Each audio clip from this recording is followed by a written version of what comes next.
Perampok motor kembali beraksi di Palembang. Korbannya kembali seorang perempuan, karyawati salah satu mal di Jakabaring, yang sedang melintas di kawasan Jalan Pangeran Ratu Jakabaring. Peristiwa perampokan terjadi saat korban akan pulang ke rumah setelah bekerja. Korban perampokan Sauda menerangkan, ia tiba-tiba didekati dua pelaku menggunakan sepeda motor. Pelaku juga mengancam korban dengan senjata tajam dan memaksa korban menyerahkan motornya. Korban yang berusaha melawan didorong pelaku hingga korban jatuh dan mengalami luka di wajahnya. Saat korban jatuh, pelaku merampas tas korban. Ya tidak tahu, ada tulisan dari belakang, tahu-tahunya langsung buka jaket. Dibukanya, ngambil tas langsung, nganu ke lading. Langsung nyampak. Uang berapa pelakunya? Uang 2. Naik motor? King.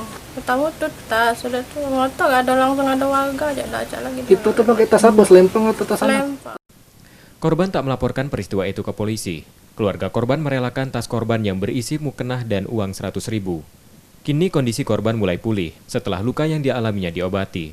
Saat ini korban akan lebih berhati-hati jika melintas kawasan tempat kejadian perampokan. Yudi Kiswanto, Kompas TV, Palembang.